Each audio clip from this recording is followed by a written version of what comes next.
Good evening and welcome to Rock, Paper, Hand Grenades. I'm your host, Joshua Solomon. Tonight, we have an exciting guest. Hasn't been on the show before. But before we get to that, let's get to some housekeeping. Rock, Paper, Hand Grenades is sponsored by the Wilson Hill Pistol Club right here in Manchester, 1732 Lakeshore Road. The website is wilsonhillpistol.org. You can go there and get the schedule for the club. And sign up for any training that's available. And so right now, this Saturday, there is a gun show at the Everett Arena in Concord from 9 a.m. to 5 p.m. I will be there. You can come and see me if you like. Lots of other stuff going on at the gun show. Next week, I don't see anything on the schedule. On June 8th, we have Skill Builder Night from 6 to 8. And aside from that, it looks like your general slow summer. We have most of our training in the fall and spring. So that's the schedule so far. And if there's any additional training that shows up, it will show up on the website, wilsonhillpistol.org. Tonight, our guest is the Honorable Representative Wayne MacDonald, Chairman of the Health and Human Services and Elderly Affairs Committee. And Elderly Affairs. Okay, so we'll talk about both of those today. So how you doing?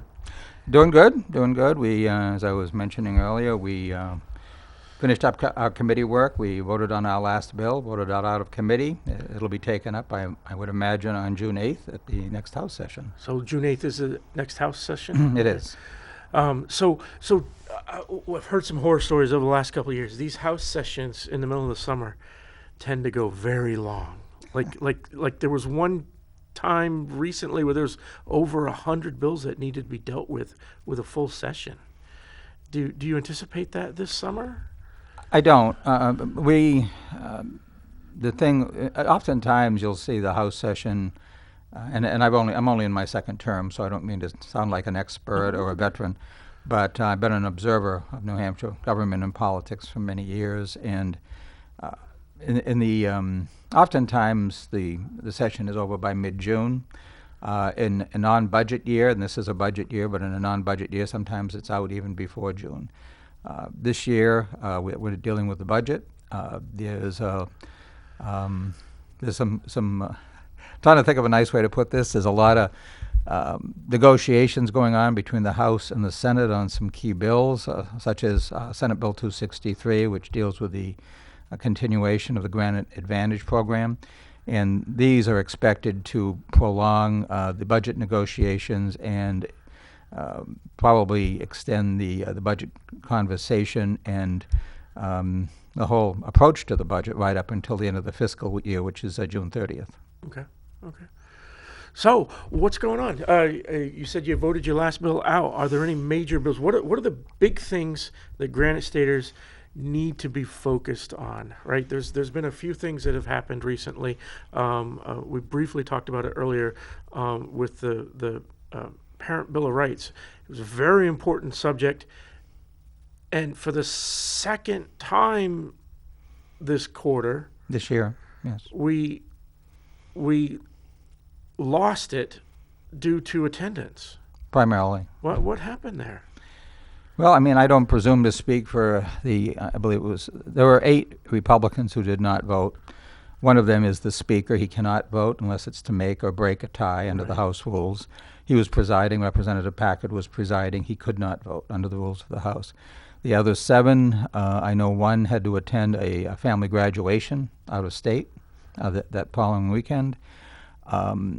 I suspect there were probably some business commitments. Some sponsors to pay for their flights to come home real quick. That was a topic of some recent conversation, and no, that's not appropriate. No, it's not appropriate. Conservatives don't do that, but apparently something like that's been happening on the other side, huh? Well, it was to get people to attend. It was certainly proposed, and it didn't happen, but it certainly was a concern, and. We as legislators, we can't accept a gift that large. Right. I mean, it's just way beyond the ethics rules. Sorry to interrupt in there. No, that's okay. My brain just went there. But no, it was disappointing, and it was also unfortunate. I believe there were 7 or 8 Republicans, at least 7, and I may have been 8, that actually voted against us. A couple of them actually took the floor against us and spoke against Senate Bill 272, which is the Parents' Bill of Rights as it came over from the Senate. And ultimately, we did lose the vote. Well, actually, what happened was it was indefinitely postponed, which means it can't be brought back up this session as a House bill. And so this session means This term, this 2-year period. So it can't even come up No. next summer.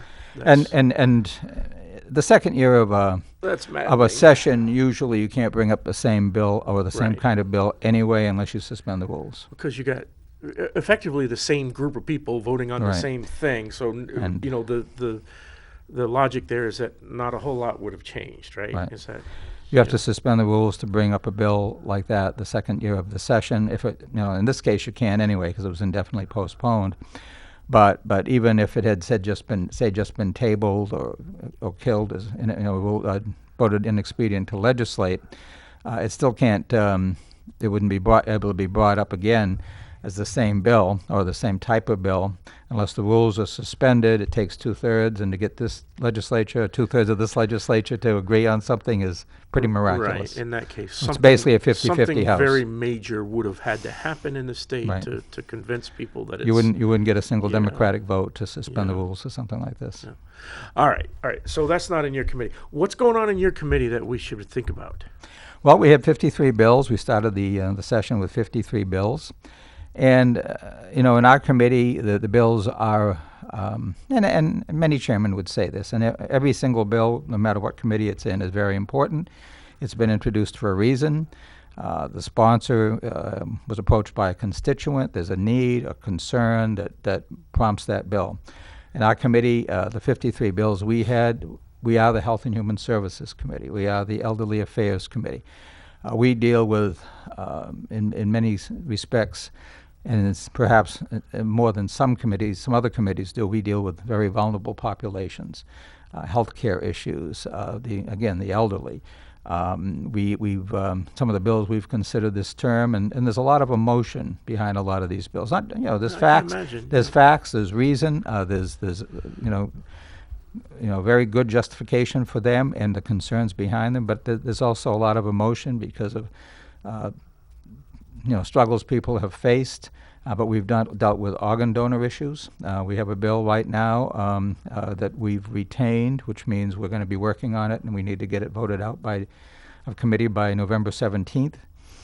We've got organ donor issues. We have transgender surgery issues. We spent a whole day in Representatives Hall. We had 120 people sign up to testify on one bill, House Bill 619. Oh my Lord! 93 of them ultimately did, and it was addressing the point at which in life, what age you have to be to get gender reassignment surgery. And that was a retained bill that will be going to a subcommittee and being discussed by a bipartisan group of committee members over the course of the next few months. And again, that has to be resolved, at least by our committee, by November 17th. All retained bills ultimately will be decided by the full House in January. So let's talk about that particular one. You said that it focuses on age. Now, we've talked about that specific subject here on this show multiple times. This whole, it's out of control nationally. It's the topic on every news story, right? Every news station. I've always maintained that as an adult, do what you want, right? It's about the children for me, right? It's hands off the children, right? If they're not old enough to vote, smoke, drink, rent a car, if they can't make those types, or get a tattoo, if a child can't make those types of decisions because they're not an adult with a fully formed brain that is matured and whatnot, then we need to apply those same types of rules to gender surgery. And so you said there's the bill is talking about age. Well, it talks about nothing before the age of 18. It talks about, and let me just read a description of the bill. I have to wear these. I just had cataract surgery. But House Bill 619 FN is the exact designation for the bill. And specifically, it addresses prohibiting gender transition procedures for minors relative to sex and gender in public schools and relative to the definition of conversion therapy. So it's a big bill. Unfortunately, I don't have a copy of it with me right now, and it's not real thick, but it is pretty detailed. And again, I got calls from constituents. Most of the people who contacted me were supportive of the bill. Most of the people who testified in Representatives Hall that day were supportive of the bill. There were those who were not. I mean, there was and I would hesitate to give you an exact number of which group, how many testified in favor, how many testified against, but more testified against the bill, against 619 than in favor of it. So that's one of the bills we're going to be looking at. Again, it's going to go to a subcommittee, and that's going to be one of the challenges we face. But getting back to not only the reason side, and every bill has a reason, rational, important aspect to it, but there's also an emotional side to many of the bills we deal with, and that makes our job a little more challenging because we got to weigh one versus the other. Right. So Health and Human Services, like you said, it deals with a lot of these emotional issues. What other types? I mean, that particular bill, accepting what it is specifically about is the transgender issue, but I'm assuming that is related to government funding, right? Or is this outside of any government funding? No, it's basically a human rights. Predominantly, it's a human rights issue in terms of when an individual may get that kind of surgery, and again, it talks about a definition of conversions therapy, Okay. and it really delves into that whole issue of which gender an individual believes they are. I'm just thinking overall, like, so other bills, do they deal with issues that are more ambiguous but are needing government funding or not government funding? Like, I mean, do you see where I'm going with that? A lot of yeah, I do. A lot. Well, getting to the government funding brings us to the number one bill of the entire session for us, one which we spent several hours on last Thursday in a relatively long session, nothing like the 4 a.m. session they had a couple of years ago. But Senate Bill 263, the expansion or the continuation of the Granted Advantage Program, Yes, otherwise known as Medicaid expansion. It's the fourth time, assuming that bill ultimately makes it through the process, and it's expected some version of that bill is going to make it through the process. It'll be the fourth time that Medicaid has been sunsetted, but nonetheless continued. And it basically, it's a corollary to what's been referred to as Obamacare. It's expanded health insurance for those who wouldn't otherwise have it. Okay. When you say sunsetted but continued. Right. When Medicaid expansion was first passed, and I believe it was in 2014, this is, again, the fourth time it's been voted on.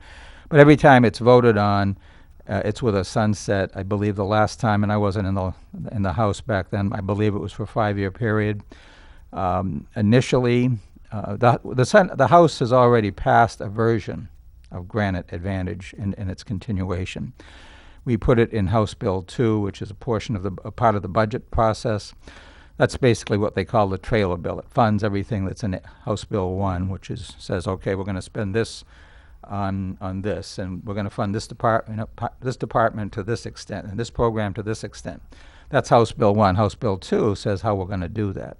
And House Bill 2 often addresses other things. For example, 2 years ago, House Bill 2 addressed we had a prohibition against teaching critical race theory in New Hampshire schools. Mm-hmm.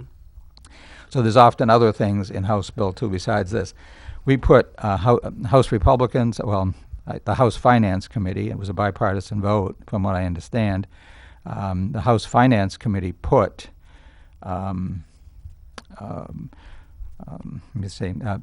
Granted Advantage program in House Bill 2, initially with a 2-year sunset.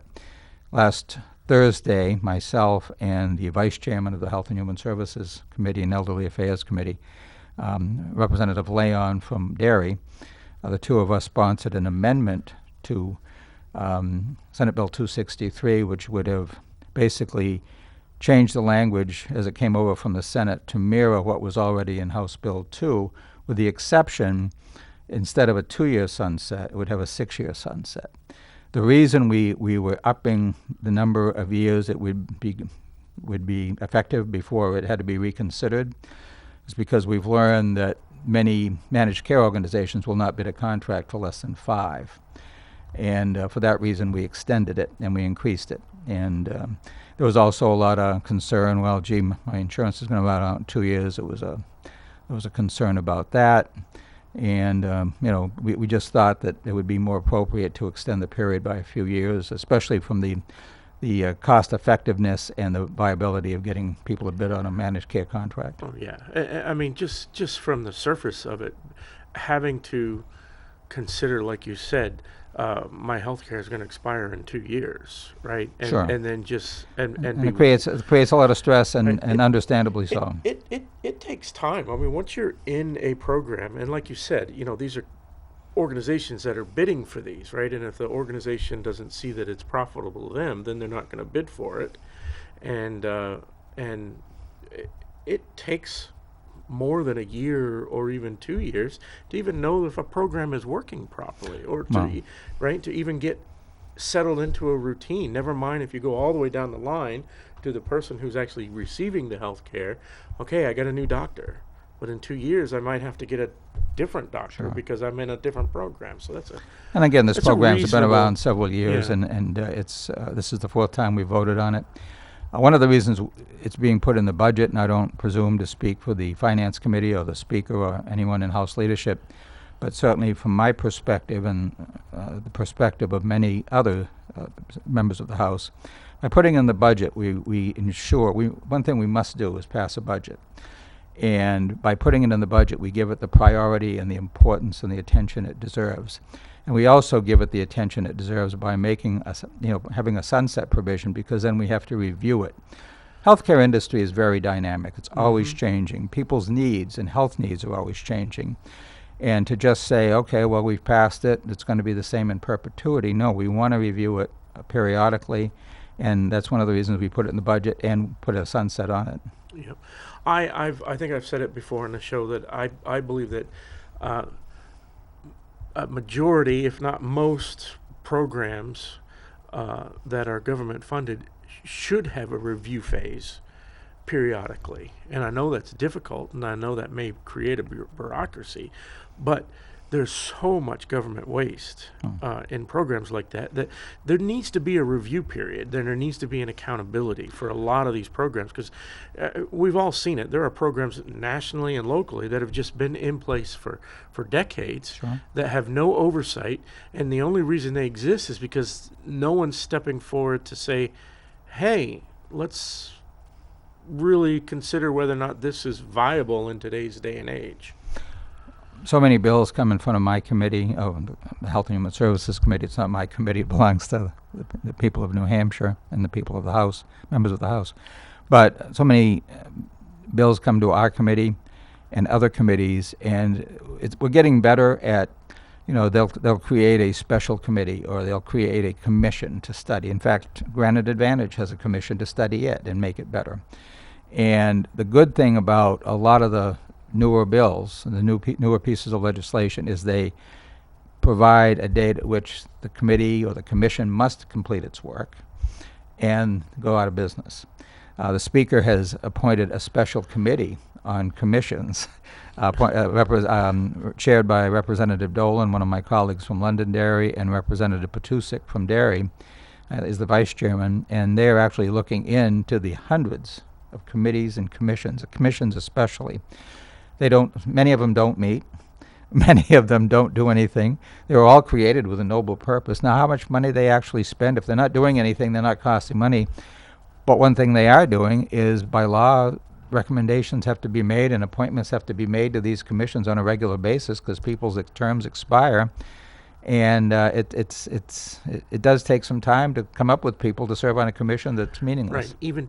Even that there, time is money, right? Even that there, coming up with that and having someone go through that process, or a series of people go through that process to appoint people. That's time that As maybe legislators doesn't need to exist. As legislators, and we don't expect to be paid much. We know what the fees are, the salary is going into it. Other than mileage and our initial stipend at the beginning of a term, we don't get much, and that's fine because that's not why we're doing this. I don't believe that's why anybody goes into public Talk office. to the Democrats, you get some free flights, Go.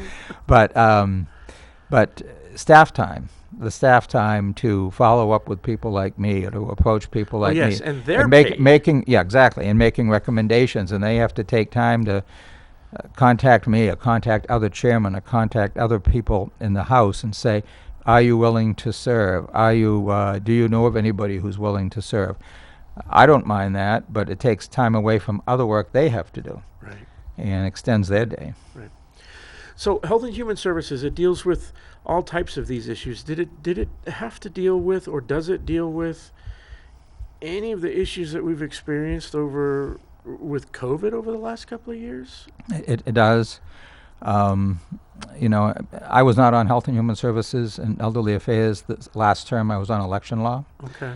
But I know just from seeing a lot of the bills that came to the House floor, there was a lot dealing with mask mandates, a lot dealing and the ability of local authorities to impose mask mandates. One bill that came in last session said that a local body could not require masks in public schools, for example, and that actually made it through the legislative process. The governor vetoed it. There were other bills about against vaccine mandates. There were concerns about the extent of the governor's emergency powers to order stay at home, for example, or require businesses to be able to have to close and take out only. And there's emergency powers, particularly because of COVID and that whole pandemic situation. That's been a big discussion about that we've dealt with, and that's affected every member of the House. It's been a major source of discussion. All right, we have a call coming in. Good evening. You're on Rock, Paper, Hand Grenades. How are you doing?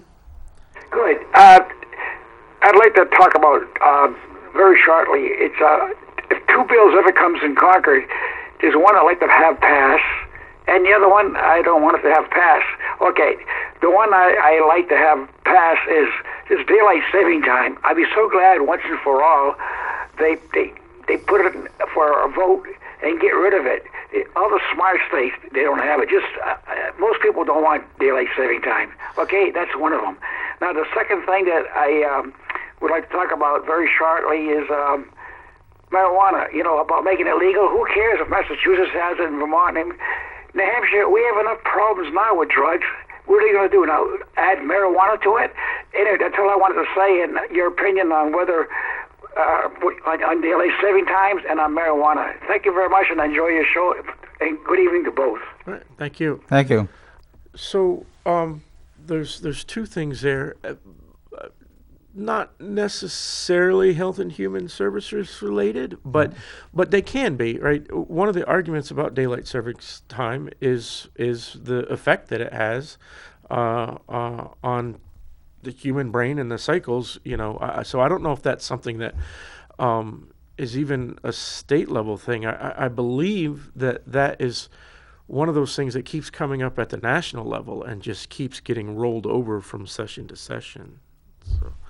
Yeah, I haven't followed the issue closely.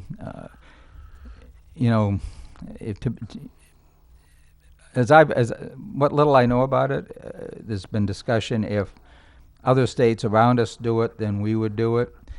To be the only state in a certain region to do it, and to still be in the same time zone as those other states, but have a different hour, it'd be kind of weird. We would have to change our clocks when we cross the state line. Exactly. I'm as annoyed by anybody to have to keep changing my clocks. I've got 5 wristwatches. We've got a clock in every room of the house, and it is so annoying when times change, when we have to spring ahead or fall back. So I sympathize very much with the caller, absolutely. So I'm one of the laziest people in the world. I'll admit that. So I have a clock in the bathroom. That's the only room I don't have a Right. clock in. So by I have the a way. clock in the bathroom, and I set it 10 minutes fast. That was my thinking, 15, 20 years ago. I set it 10 minutes fast so that I'm getting ready in the morning. I can see, okay, I'll be out the door 10 minutes early, psychologically. But then when the time changes, now the clock is, instead of 10 minutes fast, it's 50 minutes slow. Right. Right? Yeah. Well, like I said, I'm the laziest person in the world. I haven't adjusted the time in 20 years. I've learned to wait Well, for it. it's good And mental and I exercise know- to calculate in your head. I know yeah. it's 20 years because I bought the clock when my son was born 20 years ago. So, but no, my understanding, caller, on that one is that the United States Congress has passed that. I believe the House has passed it twice in the last 3 terms, and this last time that we sprang forward was supposed to be the last time we ever did it, except that it got shelved, right? So it's got to come up again. So it was never, it had passed one house of Congress, but hadn't passed yet. I don't know if it was Senate or House, but it had passed one, but then it sat and went stale in the other without having a vote on it. And so I think our best bet is to deal with that one on a national level instead of a local level, because like you said, if New Hampshire does something, then What about the states around us? right, and we can drive south. It's almost like you're entering Right. a different time zone when you go to And Methuen we're or up to Kennebunk or something. You know. we're 100% not going to get the states of Connecticut and New York and New Jersey to go along with us because they are blue states, right? We are a purple state for the most part. As far as marijuana goes, that's something that I think that might come through Health and Human Services. There's a health aspect to it. I don't know. Last term, the last biennium, I believe it went through the Criminal Justice Committee. Representative Abbas, now Senator Darrell Abbas, the new senator from District 22, he succeeded Senator Morris. He's been a proponent, I believe, and again, I don't presume to speak for him, but I know he had spoken in favor and had supported some kind of regulated program for it. I don't have the exact details in front of me, but I believe it was very similar to what Governor Sununu has said he would consider supporting.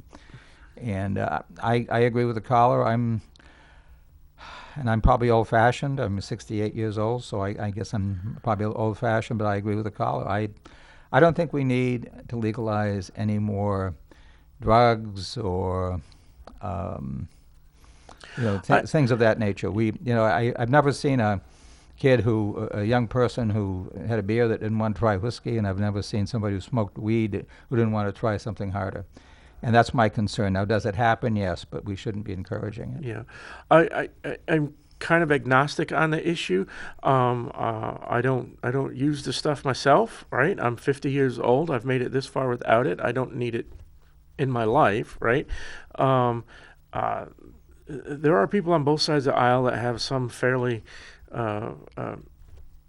reasonable arguments. You can consider some of that, but overall, it's already been decriminalized in New Hampshire. Mm-hmm.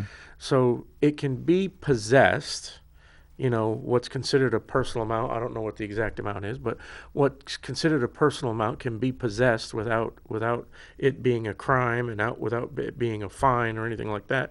So the question is, what does legalization mean, and what does that bring to us? What advantage does that give us over anyone who has a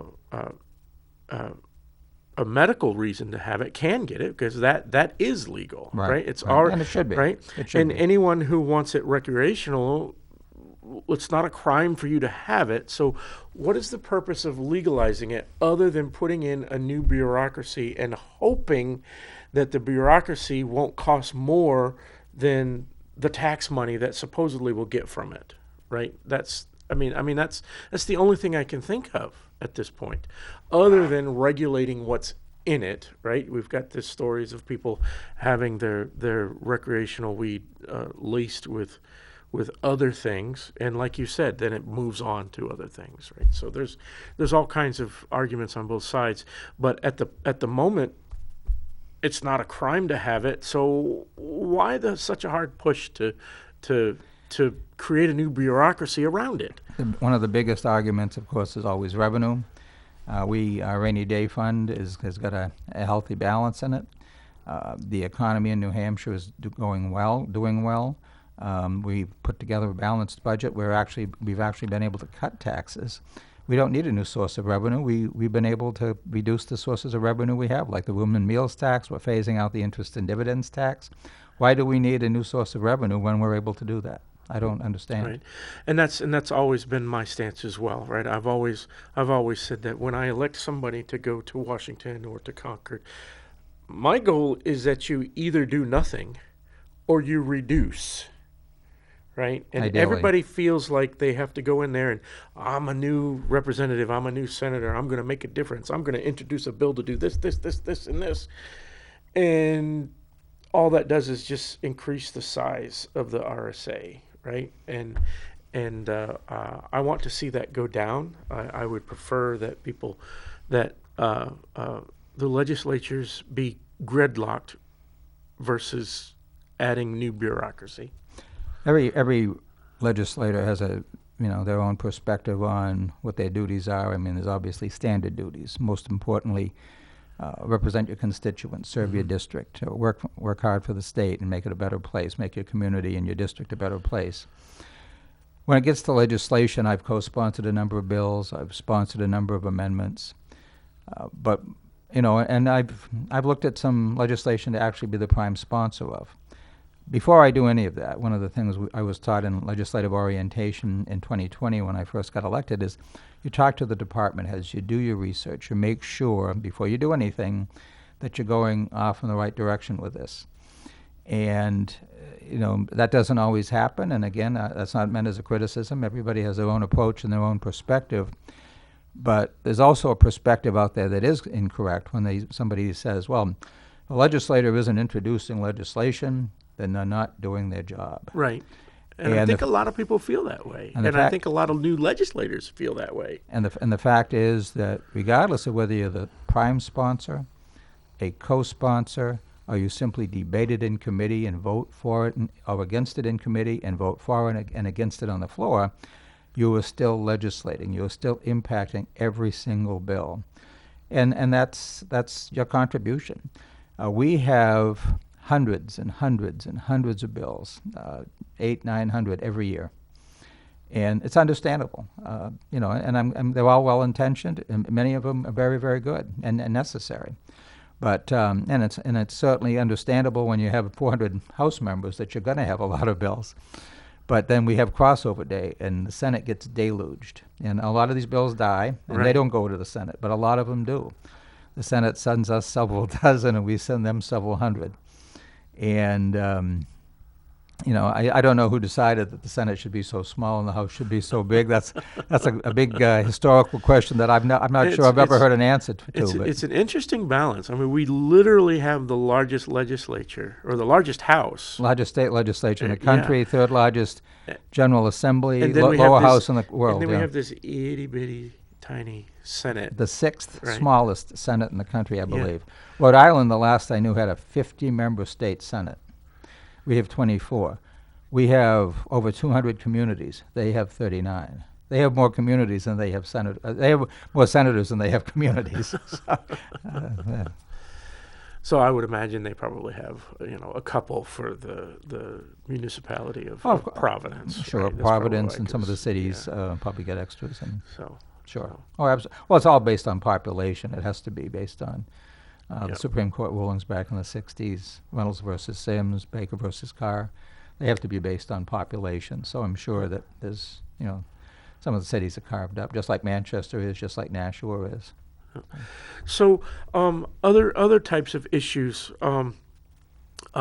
things that we have talked about a lot on this show are things like homelessness, or not necessarily homeless, but the mental illness that goes along with homelessness.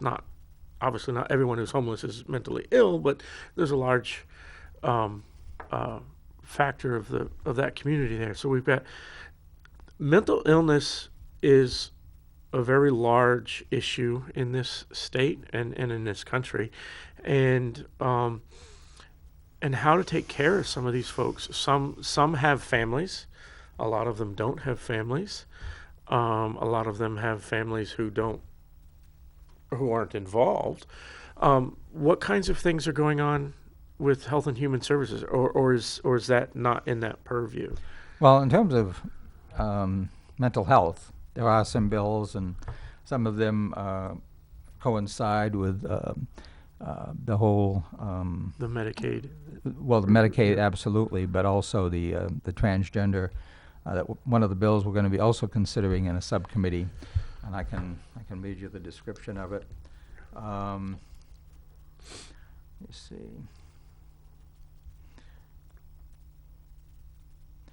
Relative to protections related to receiving gender-affirming health care or gender-affirming mental health care.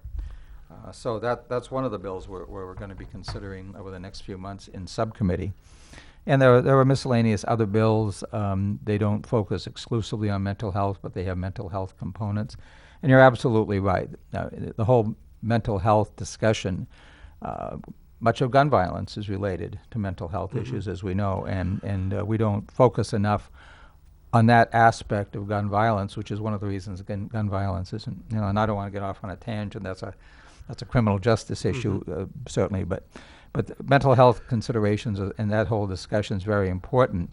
If I could tie it into the homelessness, though, there is another special committee that the Speaker has created on housing, because we recognize the housing shortage in New Hampshire, and Representative Alexander from Goffstown is chairing that committee.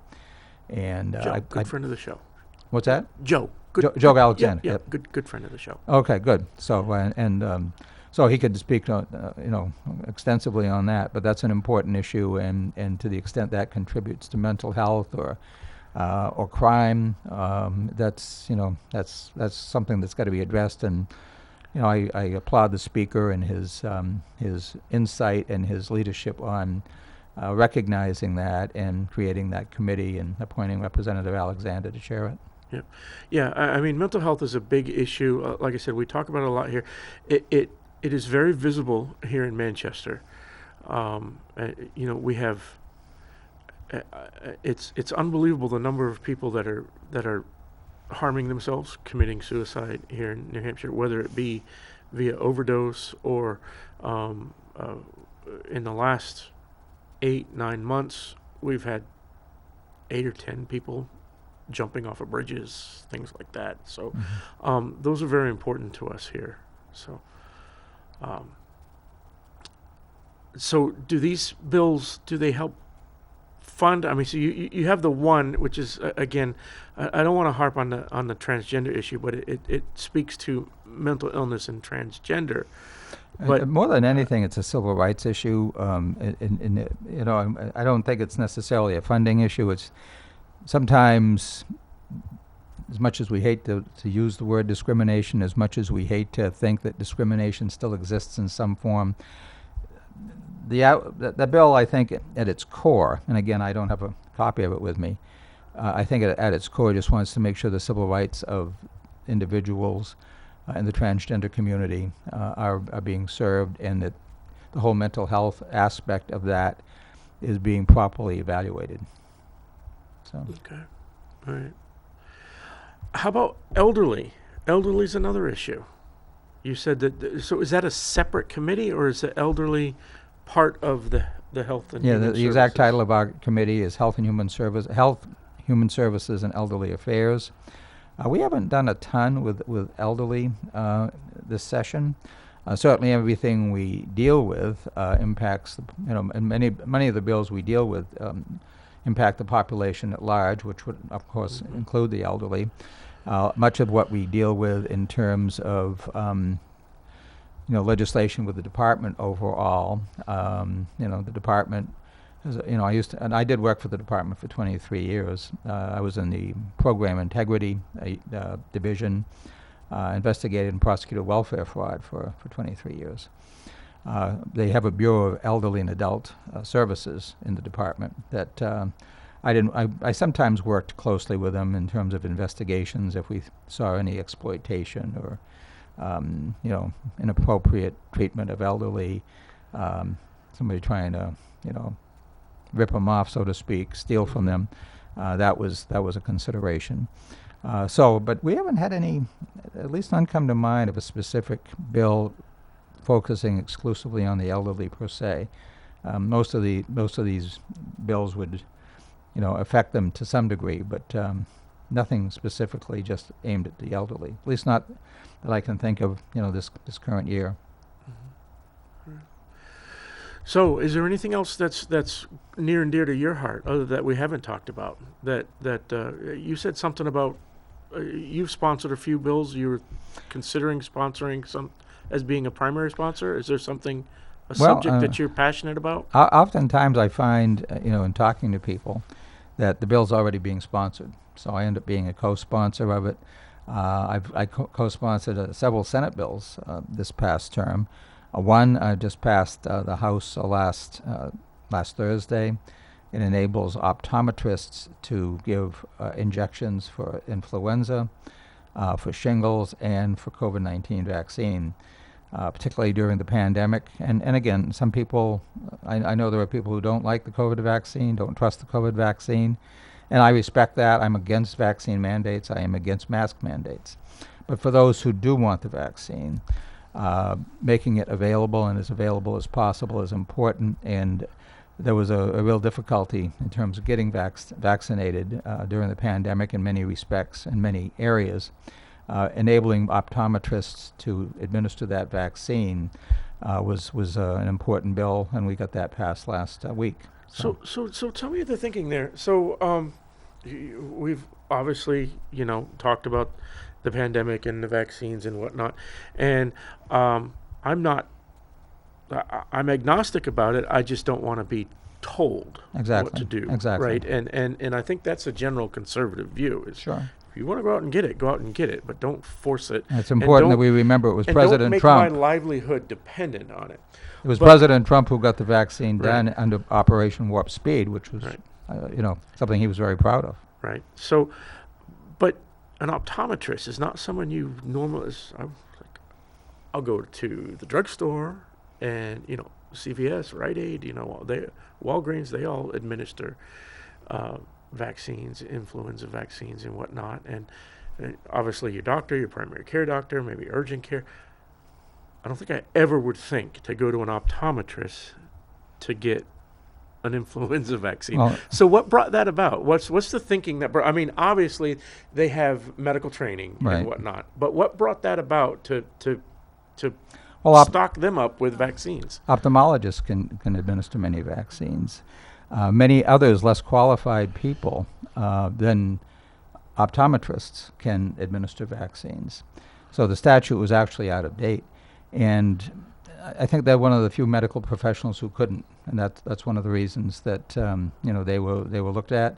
I think it was I believe it was Senator Rosenwald. She sponsored the bill. She was a primary sponsor of the bill from Nashua, and a number of us, Republicans and Democrats, co-sponsored it with her. And they were one of the few medical professionals who weren't able to do it.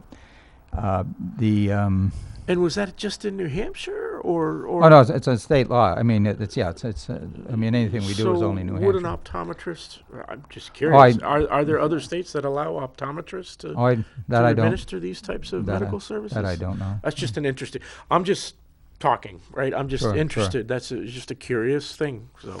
Sure, but it was making of health. It's basically a way of making healthcare more available, and there's nothing wrong with that. And that's how I looked at it, and And so that was one of the bills I co-sponsored.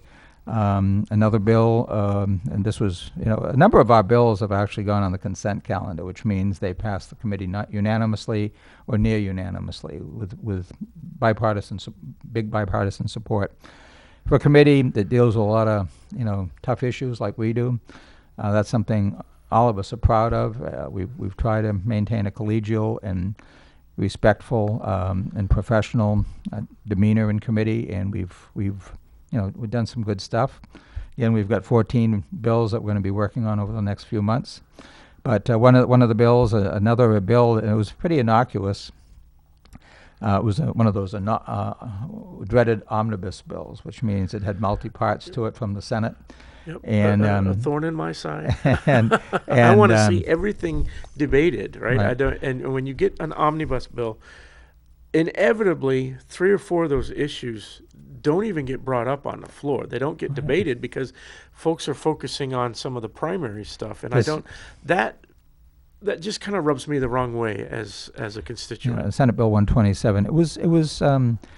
I wasn't again on the committee last term, but I understand they had like an 80-part bill, which Right. understandably, raised some, Yeah, we talked r- about that, and angered that one people. really got my goat. But so. this one, I believe, only I forget now, but I think it had like 16 parts. And I know the people in the department pretty well, and they did an excellent job.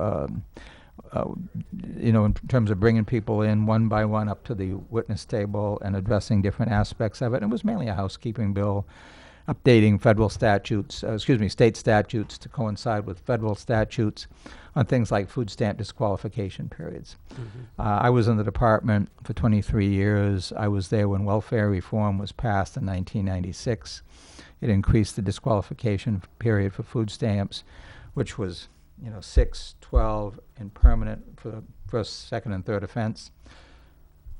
The federal laws on food stamp disqualification went from 6, 12, permanent to 12, 24, and permanent. New Hampshire law still had it as 6, 12, and permanent. Oh. Things like that. I mean, What- it was and all stuff that really needed to be addressed, and they the other different aspects of the bill were farmed out to places like the Executive Departments and Administration Committee and others. So I was happy to support that, and it didn't pass the committee unanimously, but it did pass on a voice vote on the House floor. So that's interesting to me. So, it's 6 months, 12 months, 24 months. It's Or- now if you commit an intentional program violation and are found guilty either through a civil action by the department or by a conviction under New Hampshire law in a court of law, you would if it's your first offense, a food stamp violation, for example, and food stamps is totally a federal program. That's why we had to bring it in line with the Right. federal statutes. You were disqualified for a first offense of 12 months from the food stamp program. Now that does not mean that your family can't get it, but what happens is your income is still counted in the household, but your needs are removed. So you're a family of 4. Right. You're the breadwinner. You have committed a program violation. You've made false statements to the department. Your family is now going to get a food stamp allotment for 3 people instead of 4, but your income is still going to be counting, as if you're still going to have your money counted, so that's going to impact their eligibility. Right. Right. And again, if it's your second offense, it'll be 24 months. Third offense, 3 strikes, you personally are going to be out. You can't get it and anymore. it's permanent, lifetime ban And from it's, the and program. it's federal, so it doesn't matter if you're. I mean, there's actually a national database that we check. We always checked, and I assume they still do. I was not aware that existed. Oh, yeah? That Sure. there's this process for getting someone removed permanently from that. I mean, And again, it's it's not done cliche. We lightly. all- It's not done lightly. I mean, you have Yeah. to have broken the law or violated a program, usually by making a false statement, lying about your income, or some other circumstance. Yeah, it's one of those cliches. You go and you see somebody who is on food stamps, but they're driving around in a new BMW, Mm-hmm. right? And that's one of those cliches, and you always think to yourself, at least us normal people or our non-legislator people, we think to ourselves, how is that possible? And why is there no punishment process for it? But apparently there is. I did not realize that. Another bill I was happy to work with the department on, and it wasn't actually a Health and Human Services bill, but it went to Executive Department's administration, Senate Bill 105. It would have restricted the ability of the department to get confidential information, which, use confidential information like Social Security numbers and other information. And there are times you need to be able to do that, whether it's checking employment records to see if somebody's working, or whether it's criminal record check. You need a date of birth for that, whatever. A lot of that information would have been restricted. And as I said in testimony in front of Executive Departments and Administration, Social Security deals a lot with confidential information. Certainly the IRS does, and they need to if they're going to do their jobs. Revenue Administration, the Department of Revenue Administration here in New Hampshire does. Health and Human Services is no different. But every employee at Health and Human Services are under a very strict confidentiality requirement. They can only use this information for official business. It's not like you can go out and have a few drinks with your buddies and say, hey, guess who's on welfare, or guess Right. what, guess this, or guess that. You can only use it for official business. Right, and if they violate that, then they're out of a job, and they can't work in that industry. And they anymore. could potentially be prosecuted. Right. I mean, we just had a case of a police officer who was using the state police. What was it? I can't remember the acronym, but it was a state police database, and he was using it. And they didn't say what he was using it for, but he was using it for his own personal purposes, and he was removed. He is not allowed to be a police officer anywhere ever again, because he violated that NDA, that those rules. And the same thing applies for these people who use this. And you're absolutely right. They need to have that information in order to investigate these things, right? Sure. Right. Especially when it's my money. It's my tax money that is funding these programs. And if the people in charge of those programs aren't able to investigate and make sure the money's being spent correctly and it's not being fraudulently obtained, it's important that they do have access to that. But it's also important that they do have the background checks and the liability that if they are caught misusing the system, they're done. They get prosecuted, and they're no longer allowed to work in that particular industry ever again. The Division of Child Support at Health and Human Services needs a lot of this information to track deadbeat dads. Right. Not only if they're in New Hampshire or working in New Hampshire, but if they're working in another state. Right. And so it's all important stuff. And the Division of Child Support in at Health and Human Services is a huge part of what they do, and a huge division. And again, a lot of federal dollars are in that too. So. All right. So unless there's anything new you want to say, you want to wrap up with it? Is there anything you want to tell the listeners, how to get in contact with you, how to, anything like that? Well, first of all, thank you for having me on. I've enjoyed it, and I've heard a lot of great things about this show. And I'm always happy to talk about the House and talk about Health and Human Services and talk about the important work that happens in Concord every single day. Again, Wayne MacDonald. I'm chairman of the Health and Human Services and Elderly Affairs Committee, second term in the House. Come from Londonderry. If you want to reach me, my email is wayne.mcdonald@ledge.nh.us. And my personal email, elephantsmarching@msn.com. There's a story behind that. I won't get into it now. And always happy to hear from folks, and always happy to help if I can. All right, Wayne, thanks a lot. Next week, J.P. Marzullo will be sitting here in my place. I will be off in an undisclosed location, but I'll see you following that.